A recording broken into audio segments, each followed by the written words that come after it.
Alright guys, got a Toyota Sequoia here. This is 2003 model, but pretty much it's going to be similar. I'm replacing brakes and rotors. On the other side I'm replacing a caliper, so I'm going to show you a complete job. So once I had this, so pretty much this has two bolts, one, two, and one down here. That holds a brake line, and I hang the caliper. So you have two bolts that holds the caliper in, and then you got two sliding pins. It's pretty easy system. Make sure you clean up the hub. I already wire brushed it. So I cleaned this real nice and I sprayed it. And on the opposite side, same thing, okay? I got my brake line loose, you see that? And the hub is clean. Put a little bit of greasing on this. And you know what? We got our greasing sitting right here. This is gonna let your disc sit flush. And just a little bit of greasing all around. Same thing, okay? On the opposite side. I'm gonna take this greaser on the opposite side, and at two bolts. And since I've changed the caliper, I did not have to take out the bolt over here. There's a number 12 bolt right here. Other than that, you're not gonna be able to remove this caliper. But anyways, let's go look at the parts. Okay, so here's the parts. We got the rotors, we got the pads, evolutions. That's the part number I'm using on this, and the disc. There you go. And we got the caliper over here. And that's the caliper. It comes with all the hardware, and also the brake pad come with the hardware.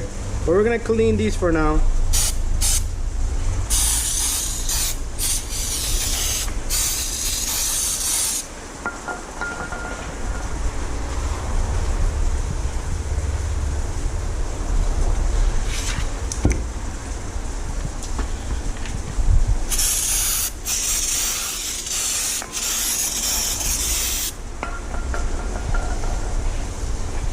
Do the same thing for that one. I'm gonna come back to that because we're gonna take this right now. Okay, so we're gonna take our disc, smack that on.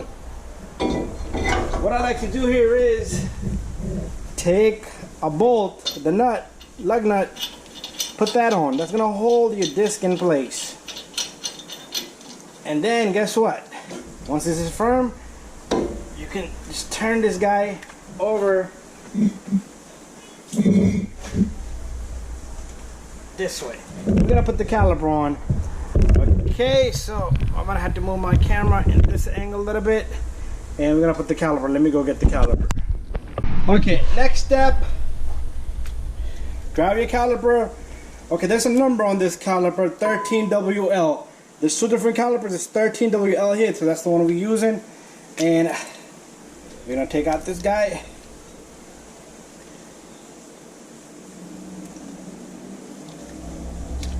That's where the line goes.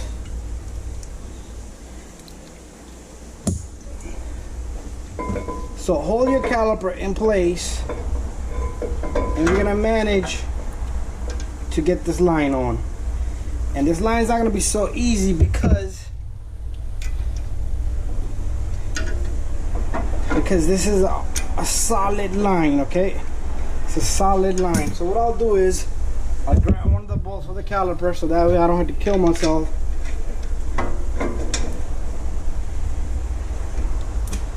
Okay, I am not gonna tighten that bolt, but I am gonna try to capture quite a bit of threads on this guy.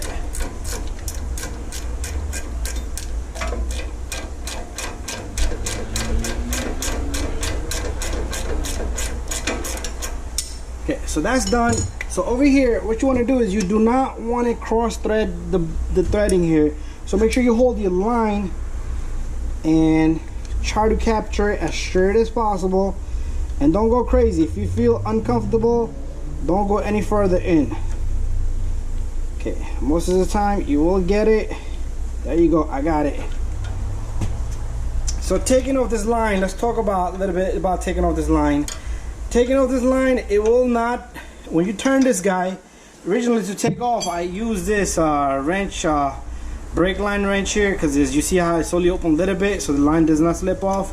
So when I took this off, and you see the paint is cracked there, it would turn pretty much the bolt and the line was turning together. So if you have a little bit of a turn, just do this. Keep wiggly, wiggly, wiggly, wiggly, wiggly, wiggly, and that's it. It's gonna eventually become loose. Don't just keep twisting and break the line off. But you can pretty much make this on your own line. But why go through all that when you shouldn't have to? So here goes nothing. This is gonna be a bada bing, bada boom. So how tight this line has to be, you could get torque specs, but what I like to do is I like to tighten according to how I feel. And then when you're bleeding, okay, make sure your bleeder wall is up on the top. If your bleeder wall turns into the bottom, it's pretty much a caliper from the opposite side, because the air will always stay on the top and come out from there. Anyways, you will be able to put, okay, that's tight enough, put the caliper on if the valve is down here, but bleeding it, it's never gonna bleed itself. All the fluid, all the air is not gonna come out. So let's get our second bolt in. So what I'm gonna do is I'm gonna lock down both of these bolts.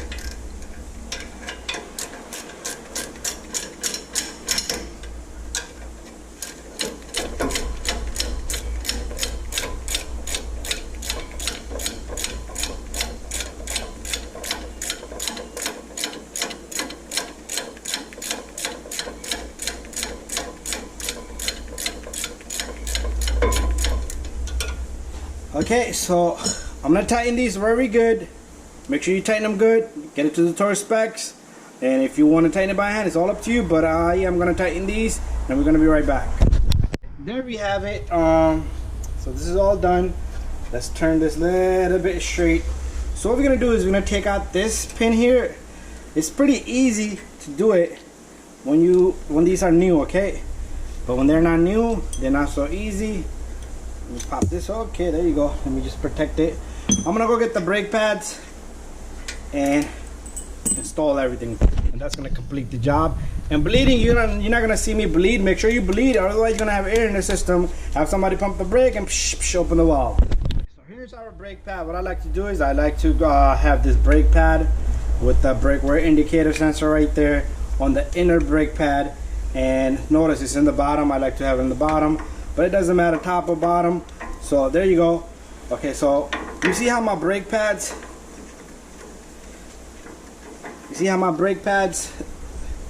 pretty much go in. See how this brake pad goes in very smooth? Okay, if it doesn't go smooth, you want to file a little bit here and file a little bit here.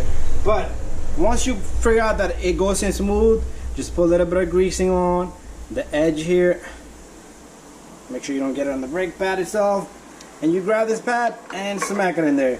So this one is giving me a little bit of trouble, but it's not the edges, it's that maybe this piston is not pumped up. Okay, it was my disc pretty much. So this pad goes in really smooth. Same thing. Put greasing.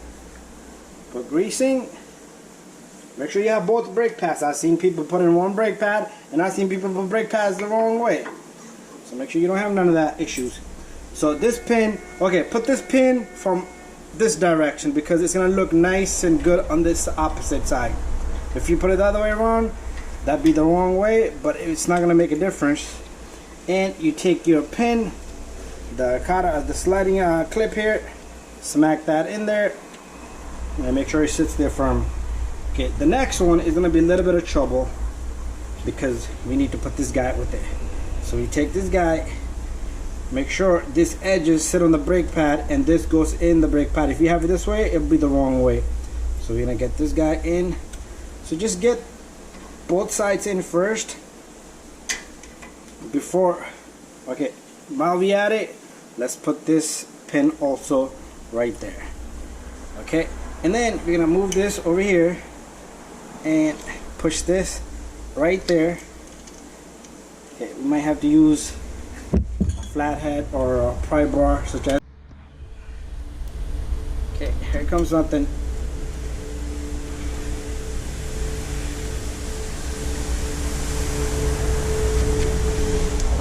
I'm just trying to force this guy into that little hole, which is not happening. There you go, I got one side in. Let me get the other side in now.